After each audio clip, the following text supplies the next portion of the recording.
Blood Red by P.E. Rowe. I was arriving at Samala in the Betas on an unexpected emergency, a first for me in my 13 years as the head of neurology at University Medical Caponera. A fellow professor and close friend of mine, Mania Kafani, had messaged me urgently 3 days prior, in the middle of the night, with a bizarre story about one of his former students suffering some form of psychotic break. Her name was Celise Endries, and when Mania mentioned it to me, she sounded familiar. "That's because you've met her, Laren. 2 years ago, during the Halo." I knew who he was talking about immediately, because Mania held that dinner annually the week Nira passed through the Halo meteor shower, and he almost never invited students to that small gathering of friends. "She was from Ainur, right?" "Yes, that's the one."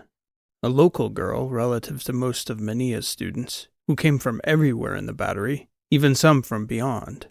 His students weren't exactly the demographic I'd have tapped for a psychotic break, much less his prized students, one of the few he'd hired personally as a postdoctoral researcher through the department and considered a friend. "Any signs of anything like this before?" I'd asked him. "I'm shocked," he replied. "Just shocked. She's as steady as Athos, Laren. Celise has been from the moment I met her." He forwarded me the message that had come in from Beta Samala. They had a common Andrew, a few housebots with basic medical skills on board, as well as a handful of human nurses who staffed the clinic when called in. A small outpost with limited medical resources, certainly no neurological specialist. I told Mania I'd get out there as soon as I could. "I can't go myself, unfortunately," he said. "There's a symposium on, but I'm flying you out, and Furba's going to go with you. I'm not sure what's going on in Samala, but I'd feel better if you were in my ship, Laren." "Who's Furba?" "Furba Luan, a colleague of Celise's in my lab. I'd like to see if we can recover any of her data from the station there. You'll like him. Very smart, very genial, gets along well with Celise." He'd been right about all of that. I found Furba to be an excellent companion on the flight out. I'd also brought an embodied milliner from the medical center to help in Celise's case, as it seemed to present in a strange, if not unprecedented manner, as far as I could tell. And having an AI clone with the breadth of knowledge as a milliner was never a terrible idea when traveling about the lettered systems. Like most people in the letters, I'd never heard of Samala. To say it was one of the lesser-known beta systems would be underselling how small the outpost was. As rushed as our middle-of-the-night departure from Nira had been, I didn't have time to look into the system itself. I'd thrown a few personal items in a bag and had a bot from the medical center meet us at the departure gate at the top of the space tower with a few critical mobile gear cases. Then, as soon as the milliner and Furba had arrived, we'd pushed off. What I knew of Beta Samala was just what Milliner shared from his memory, that it was a single diamond-domed outpost of around 10,000 settlers with no major industrial aspirations. The settlers were beginning a long terraforming process to thicken and refine the planet's unbreathable atmosphere. Furba knew quite a bit more about Samala, but mostly that was from what he'd been following through Celise's research there. He explained far more than I could fully comprehend about the properties of the star, and what Dr. Endries had been monitoring before her unfortunate psychiatric episode. Something about the star's magnetic field and how it interacted with the planets. To be honest, though, I tuned most of it out, as it seemed abstruse and entirely unrelated. What mattered to me, though, was the story of the onset of Celise Endries' symptoms, which, apparently, had begun aboard the monitoring station that was sitting at an outer Lagrange point. Her small stellar research station had suffered a serious malfunction and gone dark while Dr. Endries was aboard. After she'd failed to respond to the planetary outpost's control hub for nearly 2 days, someone from Samala shuttled up to the research station and found her aboard, largely incoherent and seeing lights, apparently. Predictably, the Andrew on the outpost had little of value to offer beyond basic medicals on her. Useful in surgery, useless in psychiatry. Furba wanted to stop at the monitoring station on our way to the outpost on Samala. The best possible lens I could place on that idea was how passionate Mania's people were about their work. as I was taking a deep breath to keep from overreacting about how callous it would have been to check on the monitoring station status before his colleagues' well-being. Milliner made the point to him much more delicately than I would have. "Of course," Ferber replied to the AI, shaking his head. "I don't know what I was thinking. Just, we pass it on the way in, I guess. Let's see about Celise first, though. Yes." "I think we'll see about Celise," I told Ferber. "You can see about her research after we've unloaded everything at the clinic." That was the plan, of course. Milliner and I would go down and evaluate the patient and get a full history from the Andrew. But like so many other things on Beta Samala, what unfolded was entirely unexpected. We arrived in the middle of the night on Samala. The outpost was dark and quiet, so much so that it took nearly 2 minutes to get a return on our ping from the city's control hub. It was the security officer on duty, who made certain we understood they didn't have a nanosheet to extend, so we would have to don belts and a personal sheet of our own, or a suit, if we wanted to continue breathing. The joys of a small airfield. The only other ship out on the flat plain beside that bubble city was the municipal shuttle, and, once we stepped inside the clear dome's outer airlock, the officer explained that there were a few other local mining crews within a few weeks' travel. That made for a handful of ships total in the entire system. He showed us to the clinic where Dr. Endries had been since they'd brought her down. "Should be just her and the Andrew in there at this hour," he told us. "I could have Dason come down if you like, Doctor." "Who is Dason?" "Celise's boyfriend." "Well, You mean what?" I asked. "I'm not so sure it's official, but I understand they've been seeing each other a few months." "Do they cohabitate?" "Do they what?" "Live together. Or do they sleep in separate houses?" "I get you," he replied. "Yeah, sure. I guess when she's down she stays with Dason. Beats the dorm room the university lets to her." "Fine. Please wake up Dason if you think he'd be willing to come down." As it turned out, before the officer even pinged Dason, we arrived on foot to the clinic to find the young man sleeping on a cot in one of the empty medical bays.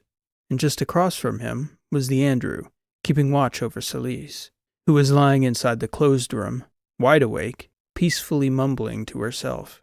Ferber was alongside Milliner and I, as he'd offered to help wheel in some of my gear from the ship. The sound of our entrance roused Dason as we stepped into the treatment area with the security officer. The two of them seemed to know each other quite well. "Are you the neurologist?" Dason asked Ferber, who entered first, looking a bit flustered as he was trying to figure out where to deposit the large case he was wheeling behind him. "Me? Oh, no. I'm Ferber." "Ferber?" "One of Celise's colleagues from Caponera." "I'm the neurologist," I said, reaching out toward the young man. "Dr. Laren Hand." "Dr. Hand? Like—" "Yes," I replied, as we exchanged a handshake at the appropriate moment. "Exactly like it sounds." "Well, it's good you're here. She hasn't been the same person since she came down." "Can you elaborate any? I'll get a report from the Andrew, but I'm more asking about personal things. Something only you might have noticed." Dason shook his head. "I don't know. I finally managed to get her to put a bra on. We'll see how long that lasts." I gazed back at Dason and observed that he was looking over at Ferber sharply, as Celise's young colleague's head had turned around curiously, presumably looking for Celise's room. I snapped my fingers at Ferber, and he shook his head back at me, seemingly to shake out the thoughtlessness that was swiftly showing itself to be a pattern. I pointed him toward Milliner, who was setting up the gear. "Yeah, she's been taking her clothes off," Dason continued. "Any explanation for that?" I asked him. He shrugged. "She just doesn't want to wear anything. But that's the least of it. I don't know whether the Andrew would say much about it, but it's strange, and I thought you might not think anything of it in the middle of the night. But Celise has tried to walk out of here nude every time they've turned their backs on her in the past 4 days. How out of character would a behavior like that be for Celise, would you say?" He looked back at me like I had 3 heads. "So very much so, I gather from your look," I told him, as he nodded. I had to ask. "And also, she's still wearing her flight cap from the station. I can't get her to take that off her head for anything. but it's been a 3-day battle to get her to put on underwear. Other than that, all the crazy things she's saying, Andrew will let you know, I'm sure. Did you see any signs of changes leading up to it? Before she went up to the station, you mean? No, she was her normal self. And now, she's just... He shook his head sadly. How long was she up there for? Before there were any signs of anything. 2 weeks? I want to say maybe 16 days? I can check my calendar. But it wasn't a long stretch by any means, if that's what you're getting at. Nothing out of the ordinary for Celise. And she was fine. I talked to her every other day or so. And then we were out of contact for a couple days before the hub realized they weren't getting any return signal back from her. Then Cap took the shuttle up. Whole station was dead. Found her inside, shivering, mumbling a bunch of nonsense.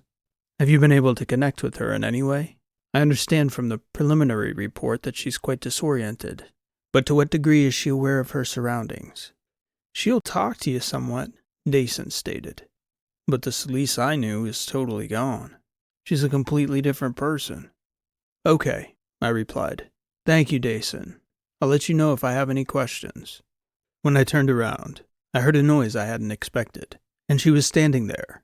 I was glad Dason had prepared me, so I was able to avoid overreacting. She walked into the main treatment area in her underwear, just as he'd said, with her flight cap still fastened under her chin. Babe, Dason said, attempting to grab her attention. Who are these people? She replied, before scowling back at him. You're not Dason. I tried to greet her. Hi, I'm Dr. Hand. Do you remember me? She shook her head and turned toward the large end of the treatment area, where Milliner and Furba were unpacking my gear. He looks like...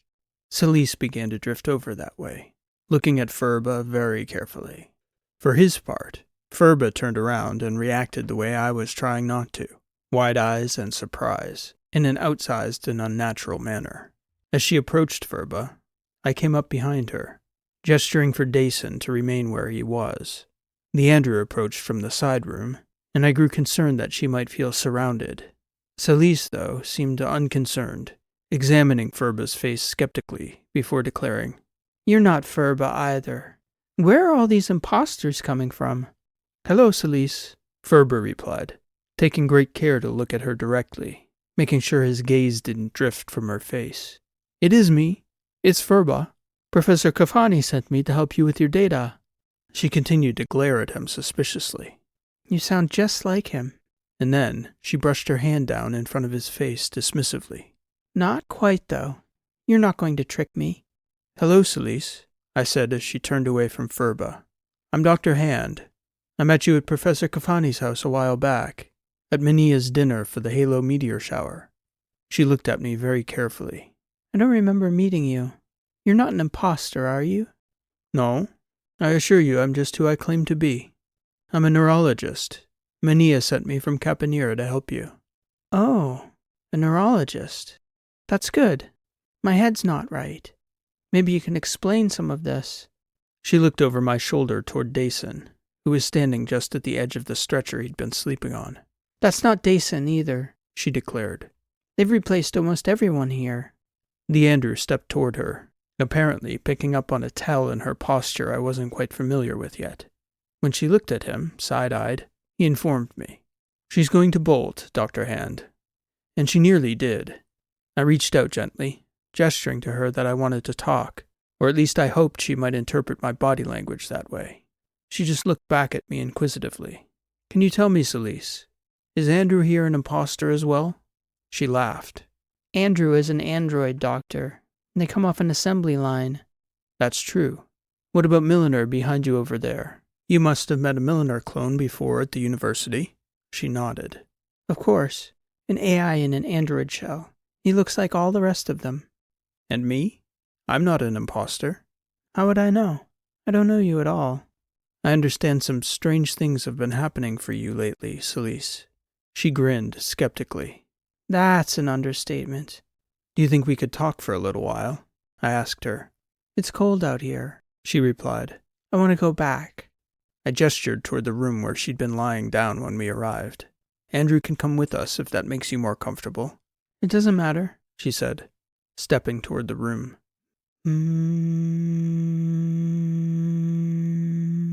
164.8. Sunny Samala's singing again. Samala is singing? The star, you mean? As she approached the door, Milliner piped up from the other side of the room. Dr. Endries, he addressed her directly.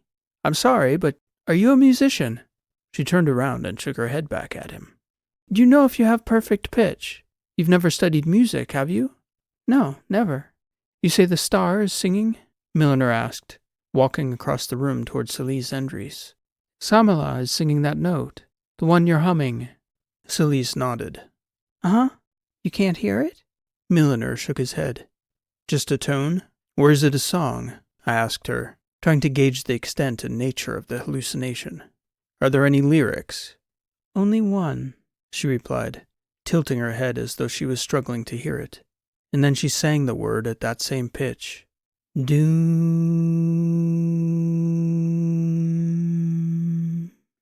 She casually stepped inside the room. Milliner looked at me, presenting the emotional expression of shock and puzzlement, before stating the answer to the question he knew I was about to ask. The note she sang, E3, Dr. Hand, is exactly 164.8 hertz, just as she said. As I was speaking with Dr. Endries, Milliner entered, informing me that he'd unloaded and set up all the equipment with Ferba Luan's help. With that complete, Ferba was anxious to get whatever information he could on the state of Celise's research, and I very much wanted to have a sense of what might have happened up on that monitoring station as well. So I told Ferba to get up there, and to contact us as soon as he had any information about the conditions Dr. Endries had endured aboard that station. She'd been in such a state when they'd found her that the shuttle pilot didn't stick around long to investigate. All we knew was that the station had lost power for some time. It was cold and dark when they'd rescued Celise, and try as I may, no matter how I asked the questions, if she didn't want to talk about something, she deflected, ignored me, or simply babbled incoherently, phrases that often seemed like nonsense to me. That incident with Milliner, though, had given me pause. That had seemed like incoherent nonsense as well. But Milliner, with that keen artificial mind and embedded stereo microphones far more sensitive than a human ear, had been able to make surprising sense of Dr. Endries. It was a bizarre enough circumstance to make one wonder whether she wasn't actually hearing the star somehow. And the more I talked to her, though, the less oriented to reality she seemed. She swore that we weren't on Samala. She continued to assert that the people here had all been replaced by imposters. When I asked her to explain what had happened up on the station, she started repeating the same phrase over and over again. When she goes red, we'll all be dead. When she goes red, we'll all be dead.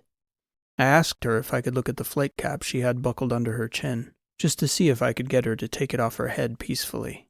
I wasn't going to be able to get a proper scan with her wearing it. That was the first time she genuinely grew agitated, a low-grade terror at the thought of removing the head covering. I let that point be for the moment, running through a thorough psychiatric evaluation as best I could. What was happening to her mind didn't fit neatly into any paradigm of neurological or psychiatric affliction I'd ever encountered. I was beginning to sweat profusely. The Andrew had indulged Celise by turning up the heat in the room. She didn't like wearing even the minimal clothing she had on, fidgeting with it almost every time there was a lull in our conversation. When was the last time she slept? I asked the Andrew, something I presumed he should have told me in his initial report. And then I realized our arrival had been so awkward, he hadn't had the chance to give me a report yet. She hasn't slept since she came down from the station, Dr. Hand, the Andrew answered. Substantively? Or at all? Surely she's dozed off here or there. No, doctor, not once. In over 3 days? Nearly 4 now. It's too bright in here to sleep, Celise said. Even when I close my eyes, there's always light. To the contrary, the room itself and the entire clinic was operating on dim, nighttime lighting. All right, I said, looking over my shoulder toward Milliner. She needs sleep. Something stronger than the herbal, Dr. Hand. I nodded to Milliner and turned back toward Celise. We're going to give you something to help you sleep, I told her. Your brain needs to rest.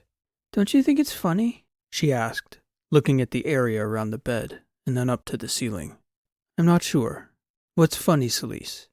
This room is backwards. This whole place is backwards. I'm sorry. I hadn't noticed. Everything looks normal to me. Celise Endries laughed. You're in for a surprise, friend. You and all these imposters. I had Milliner put Celise Endries on a powerful chemical soporific that I'd ordinarily have avoided, except in extreme cases of insomnia. Her mind must have been exhausted. Yet as we talked, she seemed so alert, I was surprised there was no sense of mania in her bearing. At first, the drug didn't seem to take. I instructed the Andrew to turn down the temperature of the room and get Celise a blanket, as a cooler room was more conducive to melatonin production and a restful sleep state. She did not like this. Celise immediately kicked off the blanket and grew borderline combative with the Andrew. Ultimately, we relented, and Milliner and I agreed that we would wait for the drug to kick in before lowering the temperature in that hot room. And then a funny thing happened.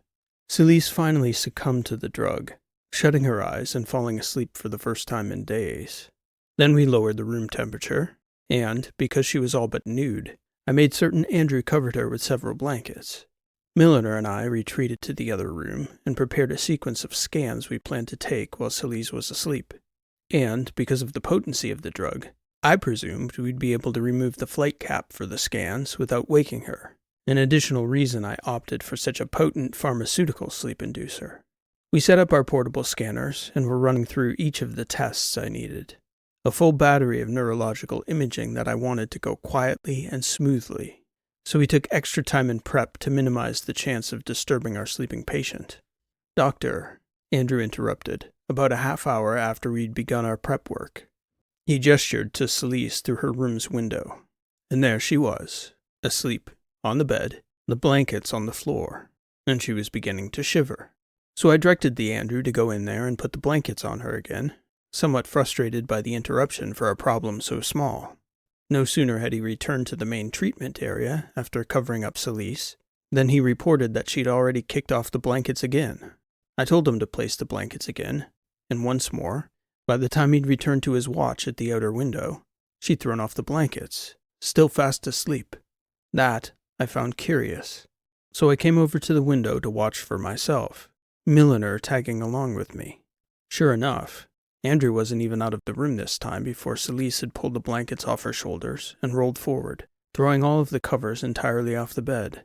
I would suggest that we leave her as is, Doctor, and raise the temperature of the room as before, Andrew said. Something about it wasn't adding up for me, though. Because of Celise's strange manner, the nudity had seemed like a behavioral oddity brought on by the break. It seemed like this aspect of her behavior wasn't that different from an obstinate 2-year-old refusing to put on clothing. But in a state of sleep that deep, I realized it couldn't be behavioral. Don't do anything, I told the Andrew. Give it a few minutes. Let me know if she starts to shiver again. Milliner and I went back to prep the scans, and not long after, Andrew reported that Celise was indeed shivering. I had a hunch. I went into the room with a warm towel, draping it over her lower legs and feet. Normally a welcome sensation in a cold room for a shivering person. She kicked it off almost immediately, never even threatening to awaken. I draped it over her shoulder. Same result.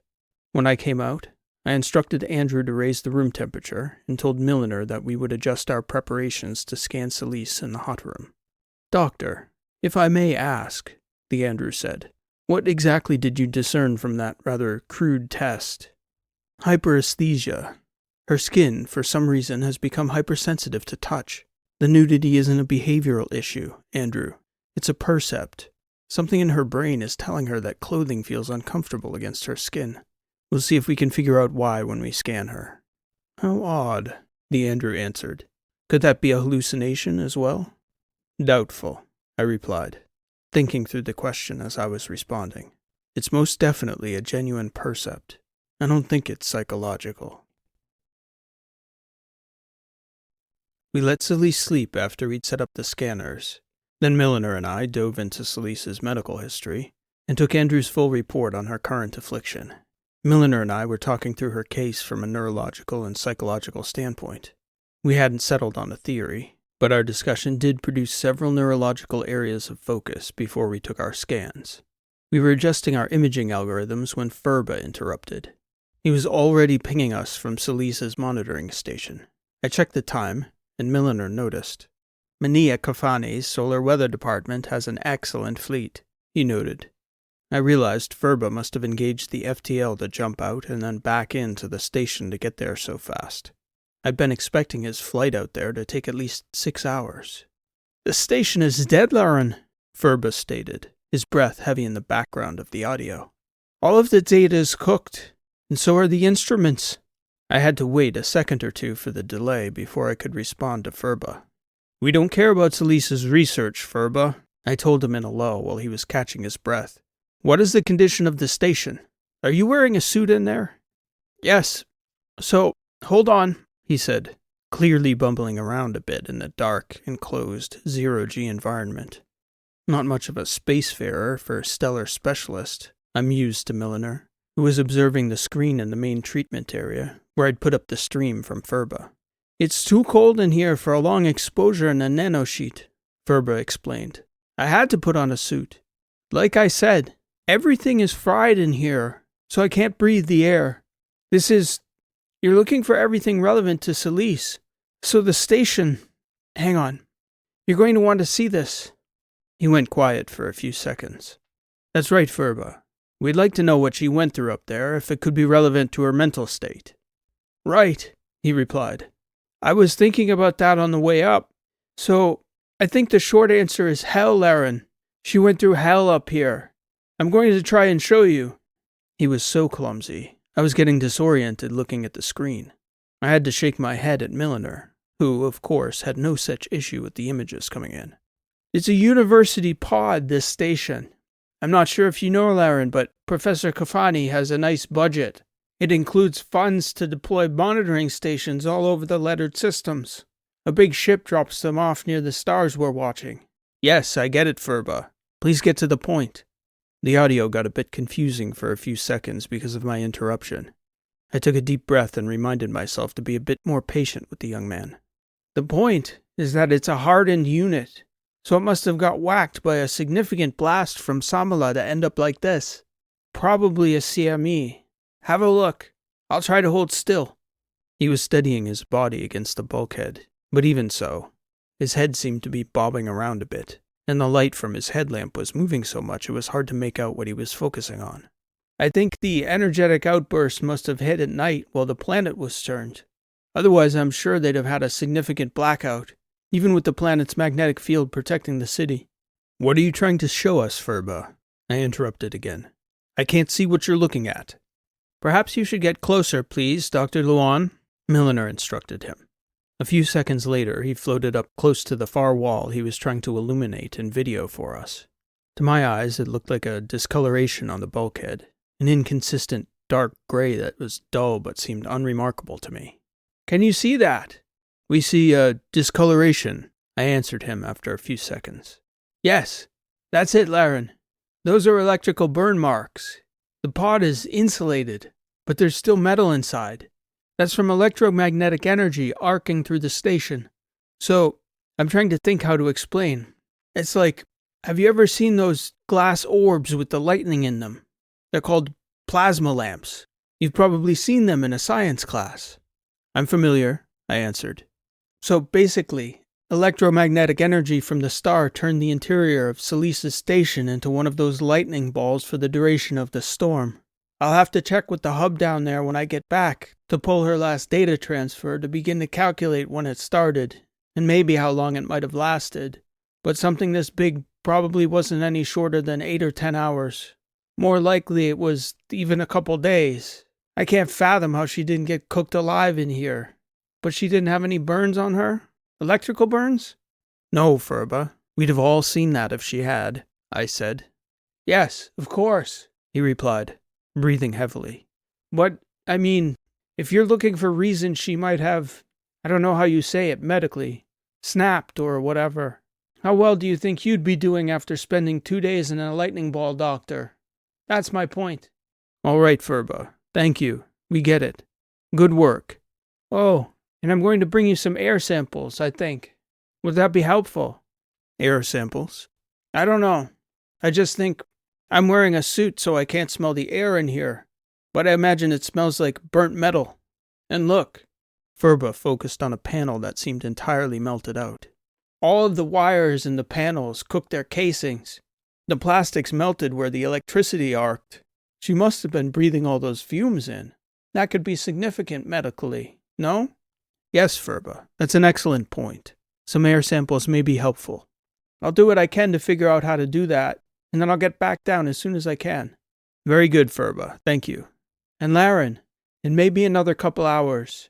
I'd like to gather some current data on Samala real quick. I may take a loop around this star. There's been a 3-day gap at least on any stellar observations. But this star, just my eyeballs tell me, Laren, she is seriously misbehaving if she could do this to one of our stations this far out. What happened to Celise was an X-class event. More even. A high X. Milliner was skeptical. He didn't think a solar blast of that magnitude could be so focused, taking out the station like that, and leaving the city relatively unscathed. He did check with the operating system at the hub, which confirmed several minor outages and disruptions during the hours Celise Endries was out of contact up at the station. Between the planet's magnetic field, though, offering its protection, as well as the possibility that the planet itself had a 50% chance of being turned away from the star at the point of highest impact, I thought Furba's concerns should at least be a consideration. The pictures and the events we knew had unfolded were facts that couldn't be ignored.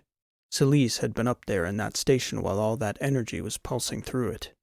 Hell, as Furba described it, probably only began to describe what young Ms. Endries had endured. I was pondering it, looking through the window into that hot room where she was sleeping, and she looked so peaceful. She was a little older than my oldest daughter, a few years, but as a father, it was impossible for me not to see her through those eyes, and it was impossible for me to not think, or dare to dream, perhaps would be a better way to put it, that the peaceful, sleeping girl before me, with no outward signs of damage to her person, might just wake up again, rub the sleep out of her eyes, and wonder what had happened, as though no damage to her psyche had been done at all. A father's foolish hopes for the daughters of the galaxy. My mind was drifting. It was time to scan her. Milliner and I wheeled in the table and the gear, and even though we didn't think it would be physiologically possible for her to wake up with the amount of drug in her system, we still crept around like the slightest noise might disturb her.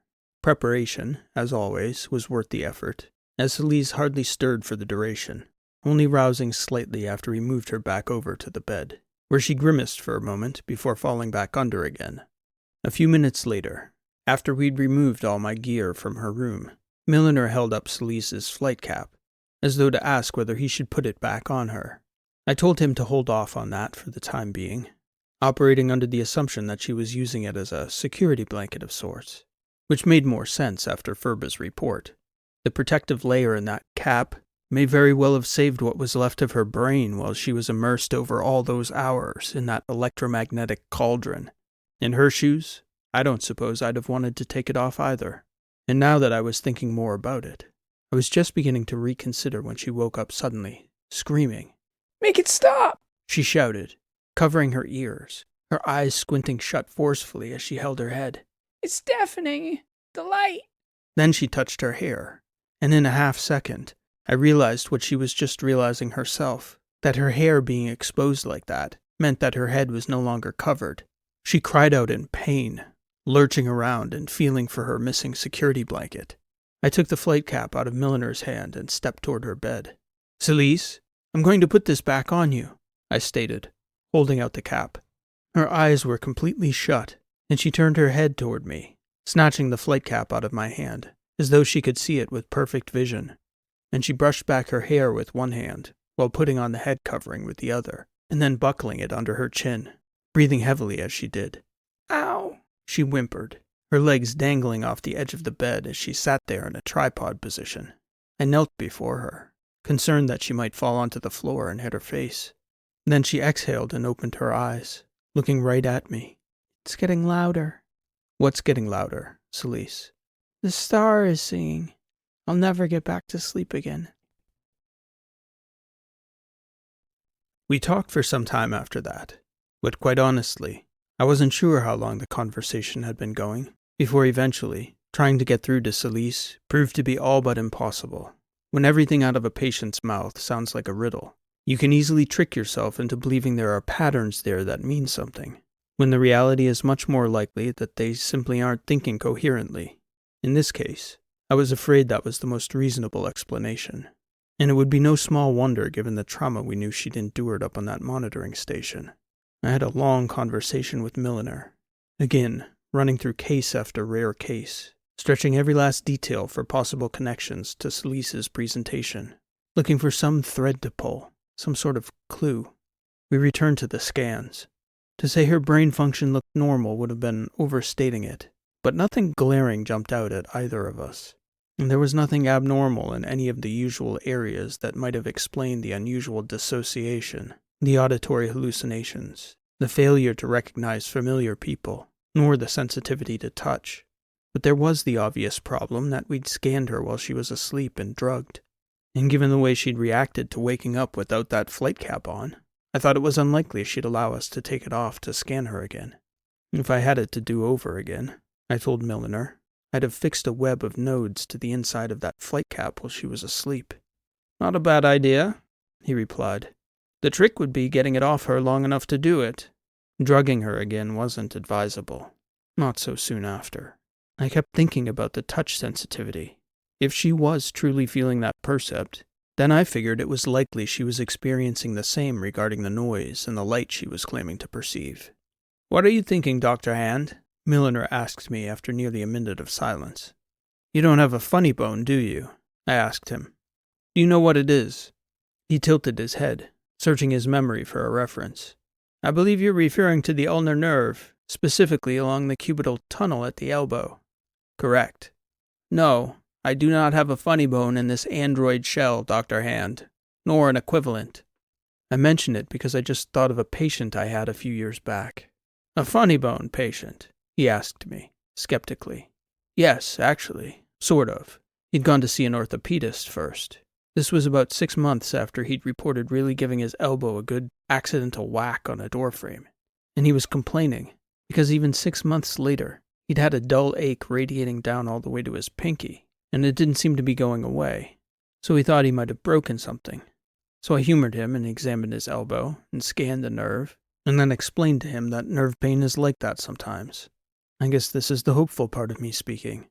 I told him that eventually, it would take time, but it would go away on its own. And it did. As far as I know, nerves are not precise equipment all the time, Milliner. Sometimes a potent provocation pops up that really gets them howling, and it takes a good long time for things to settle down. You're referring to the experience Dr. Endries had in the monitoring station. It's possible. Maybe. All that electromagnetic energy. The brain is a giant collection of electrochemical signaling devices. It wouldn't be too far a leap to think that whatever happened on that station got a fair amount of those synapses howling. Perhaps the best treatment may be time and a quiet environment to allow the signals in her brain to settle down. Milliner looked back at me doubtfully. "Well, Dr. Hand," he replied, "it's a theory." I glared back at him. It was about as rude an answer as I'd ever heard from an AI clone. "You have a better idea?" "No," he stated. "Only questions. For instance, how would that theory square with the notion that suddenly Dr. Endries seems to have perfect pitch? What connections would be howling that, exactly?" "You tell me, Milliner." "Would that I could, Doctor," he replied. Just then, breathless, Furba came bounding into the clinic. "Okay," he said. "Where to begin?" "The beginning," Milliner responded. "Right. The beginning." Furba turned to me, gathering his thoughts. "Some very impossible things are happening here, Doctor." "You mean with Salise?" "Well, that's just miraculous, how she's alive. I can't account for that. But I was talking about the star, about Samala." "Please articulate your concerns," Milliner said, trying to focus Furba. "Bear in mind that Professor Kafani's ship is from our fleet, designed for stellar observation, and he's meticulous about calibration for every one of the department's instruments, because my first thought was that there must be some kind of mistake, faulty instrumentation." The door to Salise's room was open, and though I doubted she'd overheard the conversation between myself and Milliner, she couldn't have missed Furba's entrance, or the urgency in his voice as he was talking. I looked over his shoulder to see her leaning against the wall, listening. He hadn't noticed her there, as Furba had his back to Celise. "What mistake?" Milliner asked him. "I took readings on both sides of the star to get a current baseline so I could compare it against the data from the monitoring station up to the moment it went down. And I noticed that Celise had been monitoring some very serious anomalies in the star in the preceding weeks. A radio burst that was constant for nearly a month, for one, which would be notable, but not exactly concerning on its own. A star of that class will do such things. Rarely, every couple of centuries or so, but not outside the realm of Furba. The point," I stated. Celise had captured a drop in luminosity of nearly 0.02% in the week leading up to the CME that blasted the station, which doesn't sound like much, but over the life of a star it's actually significant, and she began marking the accumulation of dust. He was shaking his head, trying to find an explanation a non-expert could understand. "The issue is cosmic particles. Plasma. You could think of it like a star needing to blow off heat at a constant rate. But it also has a tremendous gravitational pull, and it pulls in all this dust, which traps heat like a blanket, and eventually it's like a bomb. Can be. I don't know personally. I'd need to talk to our professor about the timeline." 0.02%, I said. "That's the urgency. Can't you track the luminosity back in the data and see how fast it's happening?" "It's a nonlinear process, Laren. And I didn't tell you." He looked around, and he noticed Celise standing behind him at the door, listening. "Hello, Celise." "Hello, fake Furba. Please, keep talking. I like your voice." "Right. Okay," he continued, much more quietly. "Professor Kafani has all of his ships programmed to take nominal readings of all the proximal stars whenever a ship drops out in a new system, just to take a baseline. He likes data, like any good scientist," I said. "Right," Furba continued. "From the time we arrived here, I mean you and me and Milliner, Dr. Hand, Samala's luminosity has dropped nearly 2%. "Excuse me, what?" I replied. "What exactly does that mean?" "I don't know," Furba answered. "It's not something I've ever seen before. I need to take some readings before anybody panics, but I don't think it would be unexpected to see more solar events that might disrupt anything electrical here on the outpost." "And the ship?" I asked. "If you go up there." "It's hardened, very well protected." "Wasn't Celise's observatory hardened as well?" He shrugged, conceding the point before responding. "Whatever's coming, I'll be able to see it in advance. And the observatory didn't have a starship engine, Laren." Celise came over behind him. She attempted to remove the flight cap she still had buckled under her chin. "You'll need," she said, growing frustrated as she struggled to free the clasp, grimacing as she did. "Hey, Celise," Furba said, smiling as she approached. "You want me to have it?" "Protect your brain, Fate Furba. You have a good one." "Thank you, Celise. You too. I have a whole flight suit in the ship. I'll put on a cap if it makes you feel better. Even a helmet. You can keep yours on yourself. Please." He put his hand up to hers, ever so gently, and they found each other standing there, smiling, shaking hands. "Good deal," she replied. Milliner looked over at Furba, expressing urgency. "Dr. Luan, you said something about a radio burst, didn't you?" "Yes. I've uploaded all of Celise's data from the comms hub here to the ship. I could share it. Any chance you remember the predominant frequency off the top of your head?" "It varies somewhat, of course.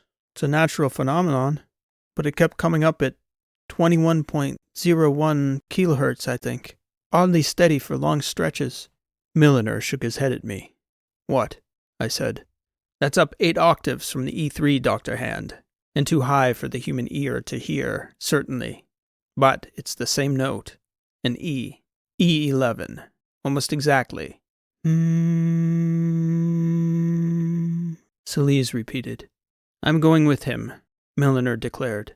"He'll need a mind like mine to parse through the patterns in the data in real time." Then, Furba, who'd vacillated between equal parts congenial and flustered for the duration of the trip, locked eyes with me, laser-focused, and stated, "Don't tell anyone, Laren. We don't know anything for sure yet. There's no reason to incite a panic." And then, the two of them walked out of there at a clip, leaving me and Celise, exchanging a look, awkwardly. Needless to say, Furba's manner and clear alarm at the state of the star shocked me.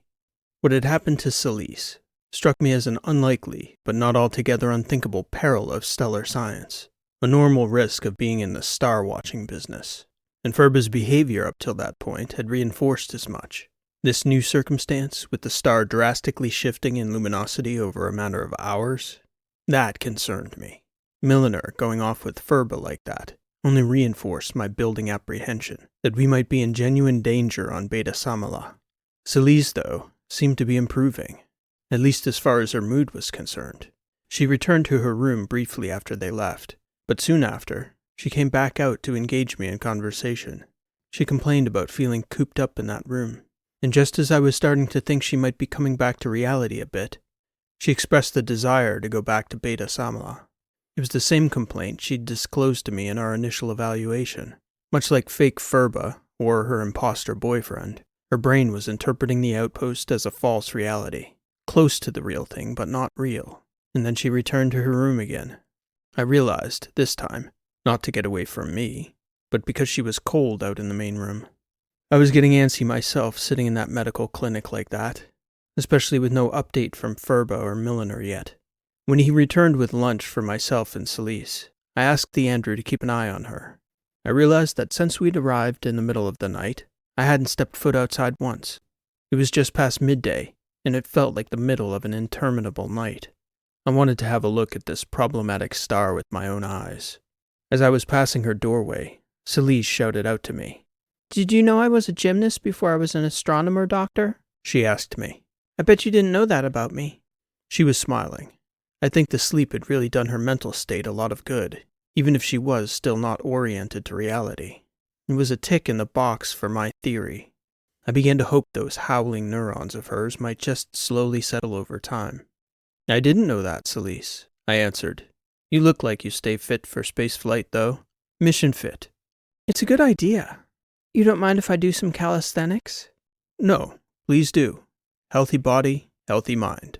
I smiled back at her before I stepped out into the small sitting area and then through the outer doorway to that clinic. I guess part of me was expecting for some visible sign of trouble from the sun, but looking up at it, I couldn't see any sign that there was anything amiss at all.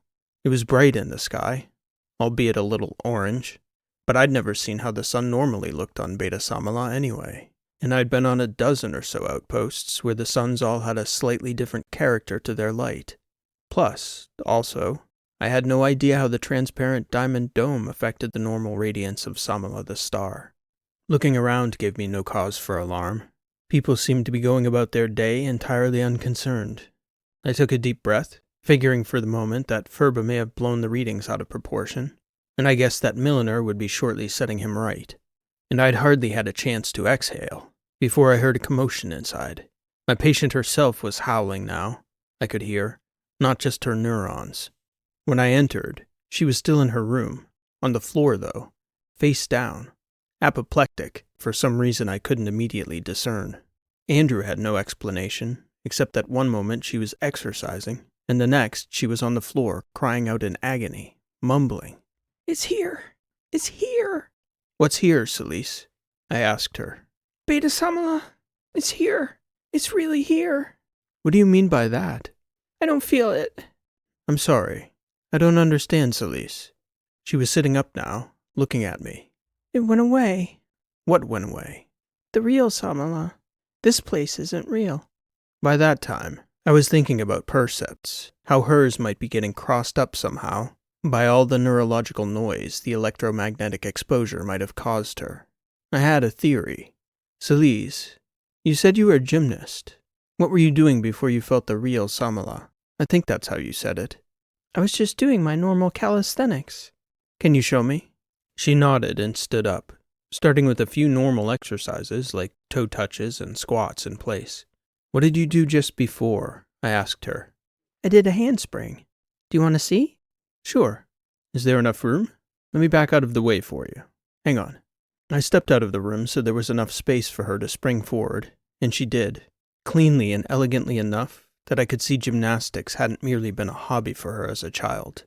That handspring was as natural to her as walking, and before she'd even stuck the landing on the other side, she gasped, And standing upright as she was, just in front of me, I nearly needed to hold her up, because she was ready to collapse from the shock of a near-complete disorientation I could almost witness unfolding in her eyes.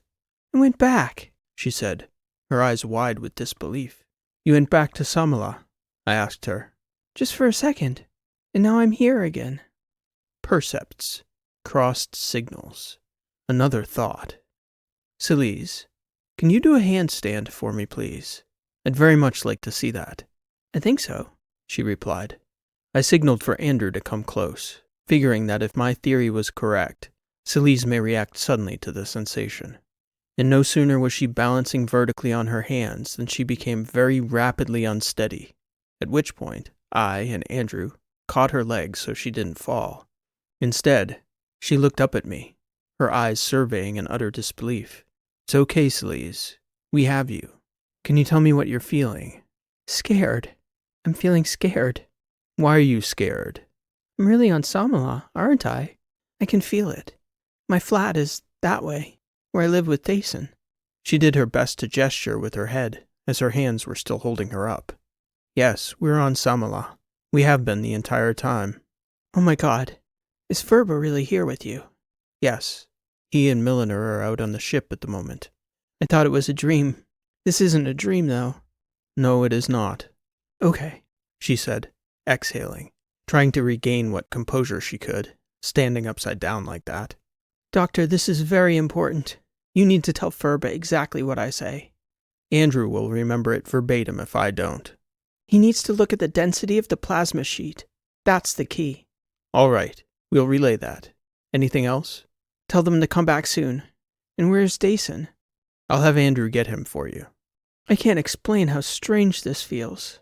Like stepping into a portal to a different reality," she replied. "Okay. I'm ready. Please put me down now." Then, as we let her down, once her feet were on the ground and she was upright again, Celise's eyes completely changed character. She smiled at me, grinning as though I might be playing a joke on her, and it was evident without a single word that she was gone again, back into that strange, deceptive dream. In systems as complex as stellar physics and neurology, one should always be prepared for the unexpected to happen. Yet as much as you can understand that reality, it doesn't mean you'll be ready to cope with the unexpected. With Celise, I found myself twisting every understanding I thought I had about cognition. She was experiencing an alternate reality alongside us. She was failing to recognize old friends. She was in another place that looked almost exactly like the place she was supposed to be. And all we had to do to flip those misapprehensions around was to quite literally flip her upside down. I started thinking about the related cognitive pathways. Surely there was some involvement with the hippocampus throwing off her sense of orientation. But the cross-wiring with the feeling of being upside down? That had to involve the vestibular system and the inner ear, somewhere along the 8th cranial nerve. And could the constant E-note humming on that same nerve have something to do with her disorientation? And what about the sensation that the people around her were imposters? It was a puzzle with more pieces than I could fit together under the circumstances. When Dason arrived, I told Andrew that I would let him in. I wanted to prepare the young man for a rather unorthodox test I was planning to run when he came in. And as I stepped outside, I couldn't help but think that the sun was looking redder and redder. I didn't want to give anything away or unduly alarm him, so I didn't ask Dason directly. "What do you make of that?" I said, gesturing with my head to the bright red orb over his shoulder. "Yeah, the sun's really red today," he replied. "Too bad we don't know a stellar physicist who could explain something like that." I smiled at the joke and said nothing more about the matter, but it served to confirm my suspicion that the light had changed since just a short while earlier. On the way inside, I explained to Dason our small breakthrough with Celise, and I told him of my intention to repeat the test with him present, to see if she would recognize him as the authentic Dason once we flipped her upside down again. "You're serious?" he asked. "The brain can be a funny thing," I replied. "You're the neurologist, I guess. I'll help however I can, doctor." It didn't work. He was amazed that she suddenly became far more lucid, but Celise's response was puzzling. "Where's Ferba?" she asked me. "Still out with Milliner," I told her. "We haven't heard from them yet." "Okay, well, you should ping them. she declared with a sense of urgency clear in her tone. What about him? Do you recognize this fellow? I asked, referring to Dason. He looks like Dason, but he's not, she replied. An imposter. Only upside down. How did he get here, anyway? Another genuine neurological mystery. I was puzzling over that problem, while about half my mind was on the dimming star. Whatever Furba and Milliner were doing, I figured they didn't need to be interrupted, and it was possible the delay might have made it impractical to ping them, depending on where Furba had flown to take the readings. Then the solution popped into my head, not upside down, but flipped. I have it, I declared. Dason followed me over to the workstation I had set up in the general treatment area. I pulled out a pair of glasses and began to program them to reverse the image. And because Dason followed me, so too did Celise, curious about the activity more so than my specific declaration. She still wasn't quite able to follow a line of thought like that. Not right away, anyway. And as I was working, a ping came in from Furba. I realized that Andrew had been fetching lunch while Milliner and Furba and I had been talking about the star. I also realized that he might have protocols regarding reporting any potential hazards to the authorities. So I sent him to fetch an early dinner for myself and Celise and Dason before answering the ping. I didn't fully know why I did that in the moment. An example of the subconscious knowing, perhaps. Laren, Furba stated calmly but definitively when I opened the channel. I want you to be prepared to meet us by the airlock within the hour. No questions asked. All right, I replied. I should relay that we've had a breakthrough with Celise. She's coming around a bit. That's excellent news. I'm happy to hear that. She had a message for you. She did. She said you need to look at the density of the plasma sheet. That's the key. Does that make any sense to you? I'm afraid it doesn't mean that much to me. She's correct, Laren. I have the message. Be ready to meet us on the flat. Dark star, Celise sang in that same tone. The E3. He closed the channel, and as he did, I attempted to explain to Celise that we were going to go for a ride with Furba. I suspected it might be a challenge to get her to put on a belt so that she'd have a nano sheet to walk out to the ship. I asked Dason if he might be able to help persuade her. A belt? What about the rest of her, Doctor? He asked, not grasping the urgency of the situation. You want her to walk out of here in her underwear? Through town? We can't stay here, Dason. Furba is concerned that there's an ongoing electromagnetic event with the star. We think that may be affecting Celise's mental state. We're going to take her back to Caponera. The sooner, the better. It wasn't a total lie. He looked back at me skeptically, though. Dark star, Celise sang. I'll do what I can to help, he said. I tried to explain to Celise again that we were going to go for a trip. With Furba? Yes, with Furba. And him? She said, referring to Dason. And Dason as well. Sure, Dason can come along too.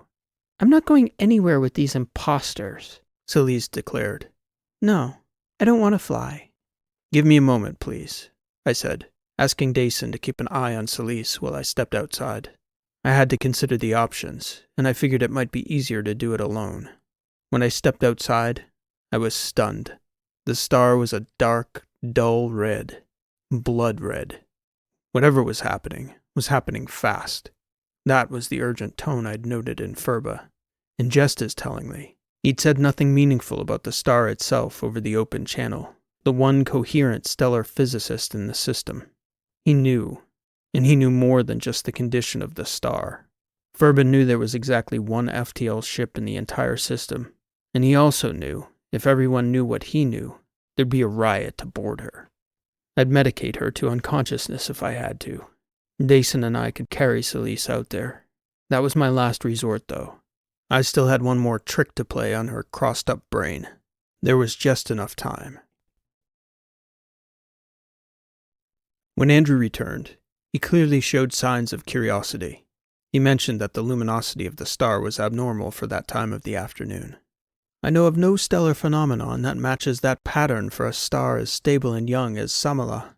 Very interesting, I replied. Are the people noticing the same? Yes, they're very curious. Nervous? Interested would be a better descriptor.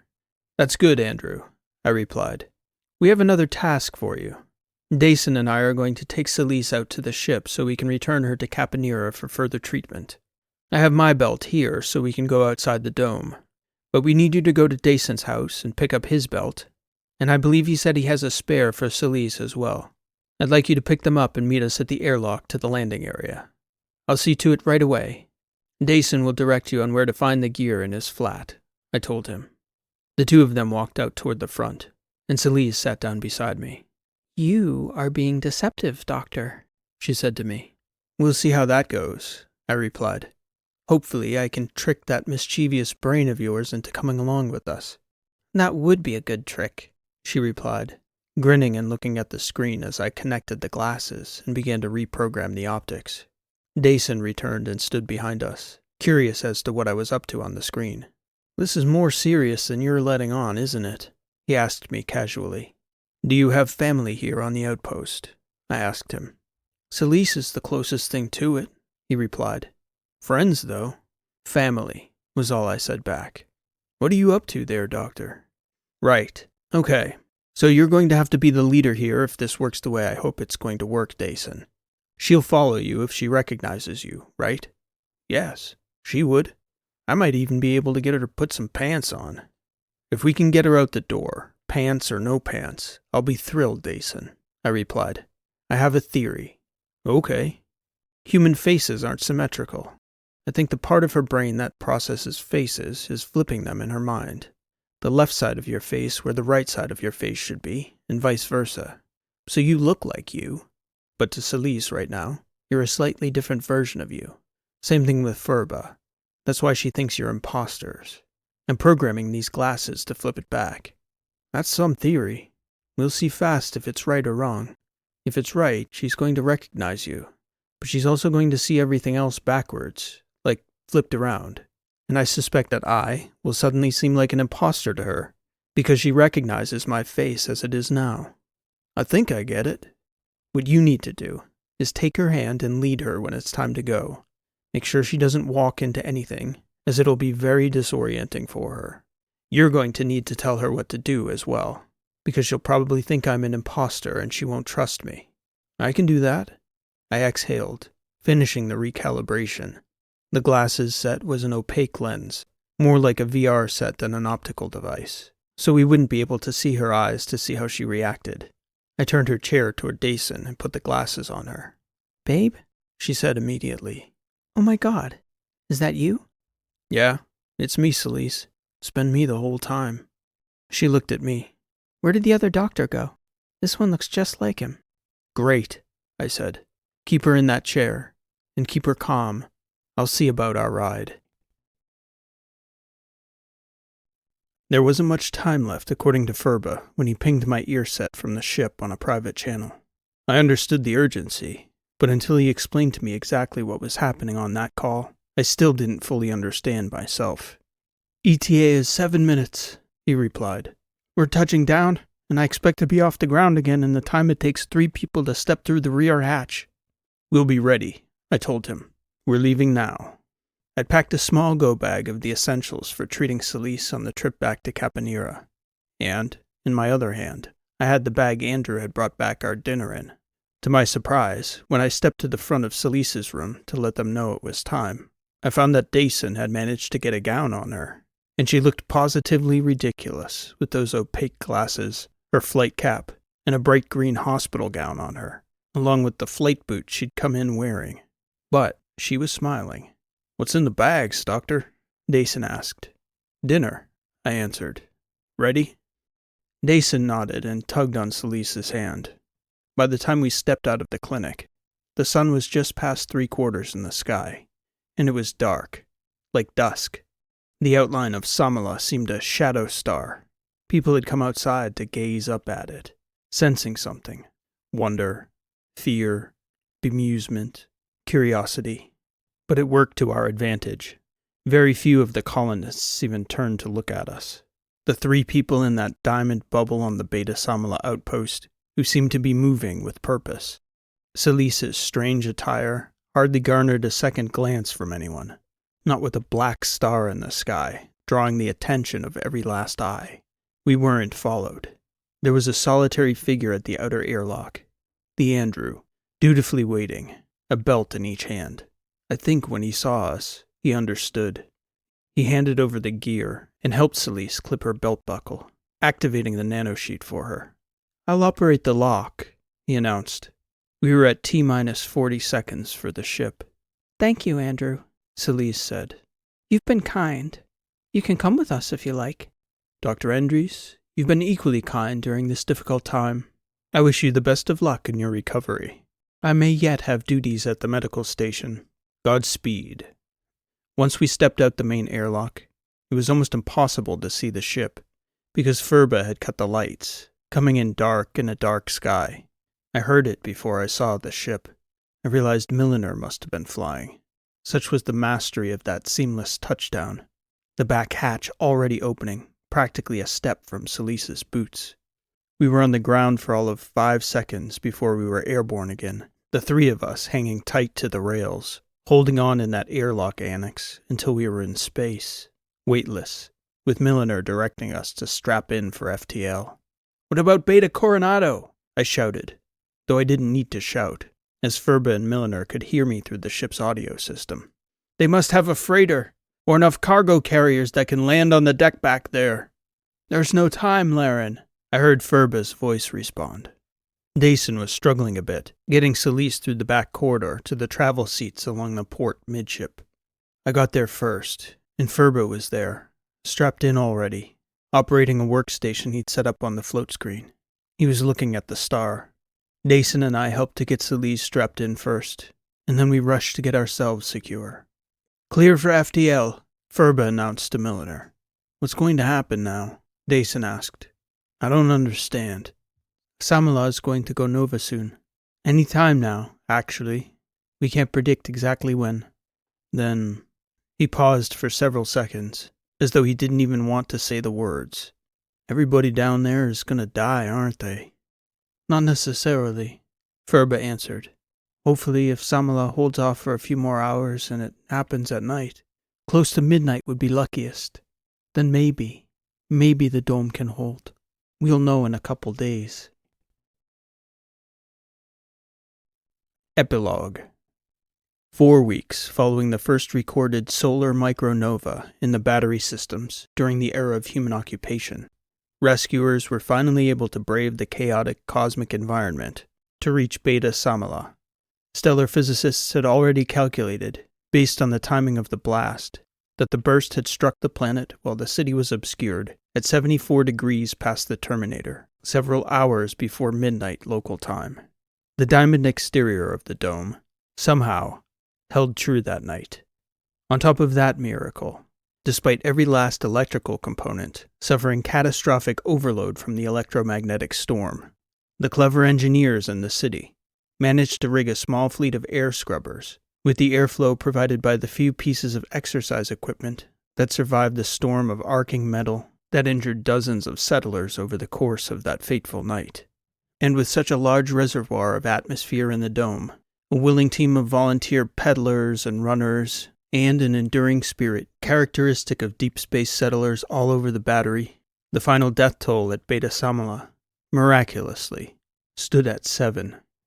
Due to the debris flung out into the system by the star herself, and the certainty of a near future filled with high-impact asteroid strikes, the colony had to be abandoned. Dr. Celise Andres, over the course of several months, slowly recovered to something resembling her normal neurological function. Though she reported feeling certain impulses she insisted were connected to cosmic electromagnetism, I could never confirm as much in any scientific sense. Even back on Capanera, a planet with a strong magnetic shield, she reported that she suffered a clear, definite, and perceptible anxiety at the onset of any notable solar activity from our own gentle star. She even kept a journal that seemed to demonstrate as much. Beyond the obvious neurological complications Celise had to struggle to overcome, Dr. Andres carried significant psychological trauma with her following the ordeal. I only asked her, after I was certain she was comfortable sharing details from those interminable hours she was stuck aboard the monitoring station. I asked her how she'd managed to survive.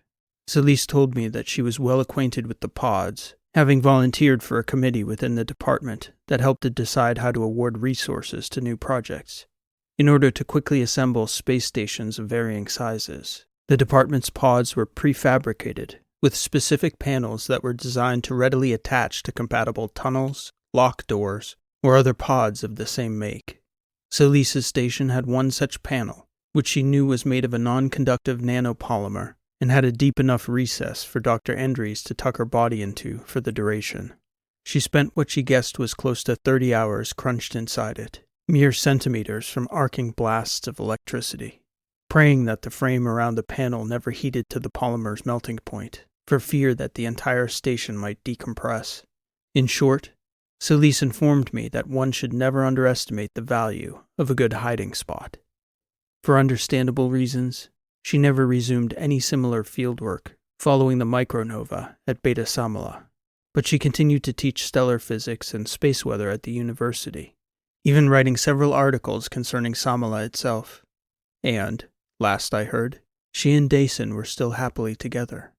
For my part, I spent several years wrestling with the actions we took during that short window of time on that outpost. As much as the rational mind can replay the events and see, logically, step by step, that what we did was sensible given the circumstances that existed in the moment, I couldn't ever fully shake the guilt that came with being sensible. No matter how much Furbeluan and even Milliner insisted that we could have done no better than to escape and ensure the timeliest possible rescue, part of me will always feel different. The ship had a maximum capacity of 12. We flew out of there with 4 people and an AI clone, 7 empty seats. The human brain sees patterns, and sometimes it feels things that are not there. I sometimes wake at night, wondering about that Andrew, a simple android, its simple patterns of thought. What did it think about us in the hours between our departure and the moment its processors were fried forever in that impossibly bright cosmic blast? Like so much else, it is a question that has no answer, no resolution. Still, we can't stop the neurons from firing the signals that ask such questions, even if they do our minds no good. Nor can we escape the forces of the cosmos. 86 billion neurons at our disposal, and it is still impossible for us to comprehend just how small we are. Blood Red. This has been an original story, written and read by P.E. Rowe. Thank you for listening, and I hope you enjoyed this story. If you're enjoying the channel and you enjoyed today's story, I'd humbly ask that you leave a like on today's video, as it helps the channel to grow and reach more sci-fi fans like you. It feels like it's been a little while since I've uploaded a standalone story like today's that doesn't have any direct connections to one of the series on the channel in some way. I'd love to try and include a few more like it, but there seems to be a lot of competition at the moment from all the larger ongoing narratives. This is the great dilemma. So many stories, so little time. We may yet get another crack at a new standalone story thanks to the audience though, as our topic poll has just closed as of this video's upload. And unless there's a dramatic last-minute flood of votes between the time of recording and the time of upload, it looks like our winner by a small margin is going to be Forgotten Epochs. It also looks like I better start remembering something fast. I'd like to thank everyone who voted for such a big turnout and a close competition throughout.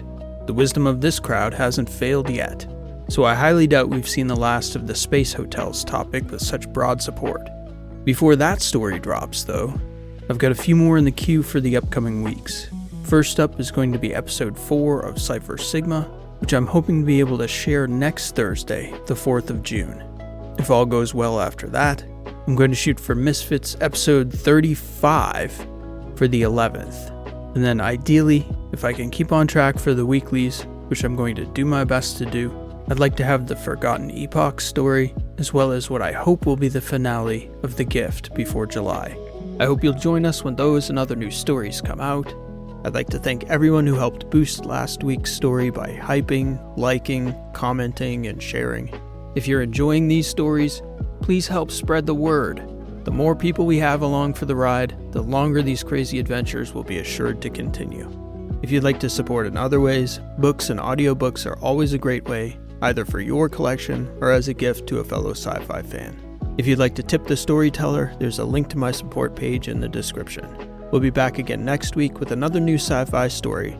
Until then, thank you for listening. This has been P.E. Rowe, and we'll see you next time.